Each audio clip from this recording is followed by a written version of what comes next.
Jordana Miller, ABC News correspondent in Jerusalem. Jordana, good morning. Can you tell me more about Binyamin Netanyahu's vow to step up this offensive against Hamas? Well, we've heard the Israeli Prime Minister now for several weeks, if not really almost 2 months, talk about Israel's imminent plans to go into Rafah. He argues that only by going into Rafah and fighting Hamas's last standing battalions, will Israel be able to declare what he calls full victory.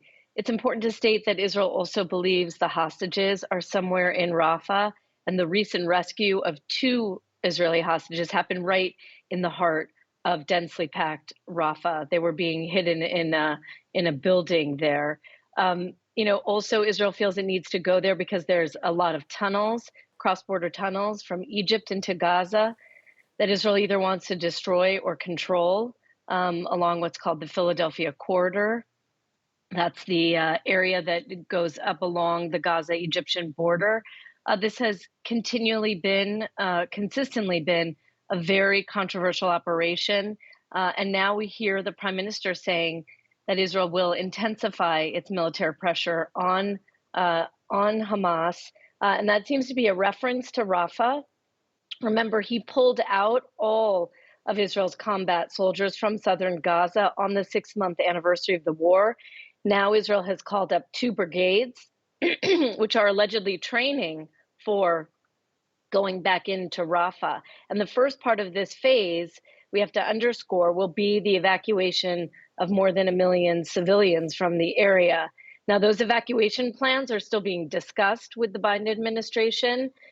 Israel, it appears, plans on building tent cities in central Gaza, equipped with food and electricity and water to house these refugees who Israel essentially drove from the north to the south in the beginning of the war. That evacuation will take weeks before we see any kind of military operation on Rafah. And even the military part of this operation is still being discussed with the United States. And of course, it carries great risks for the civilians that are there. Even after an evacuation, it's certain that there will still be a couple 100,000 civilians left in Rafah. And from Washington, there are reports that the Biden administration will impose sanctions on the Israeli military's Netzach Yehuda battalion for alleged human rights abuses in the West Bank. This would be an unprecedented move against an Israeli military unit. How has this news been received in Israel? Well, Israeli leaders, from the Israeli Prime Minister to the Defense Minister to the head of the Israeli army and other generals, are all essentially outraged by the possible sanctions being levied against this unit.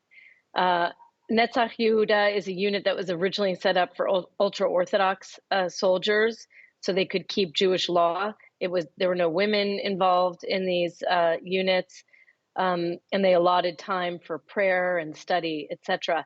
It has become a unit that is now dominated by ultra-nationalists from the Jewish national parties, the ultra-national parties and religious parties, not necessarily the ultra-Orthodox parties. And in the past, it has had several problems with soldiers in that unit violating not only human rights, but IDF codes and rules of engagement. As recently as just 2 years ago, the unit made grave mistakes that essentially led to the death of a Palestinian American, an older man who was in his 70s. This unit stopped him, handcuffed him, blindfolded him, and left him in the dead of winter outside for hours and hours. And he was later, the autopsy showed he probably from the stress, but he had a heart attack and died. And several soldiers from this unit were let go. And the unit was actually moved out of the West Bank.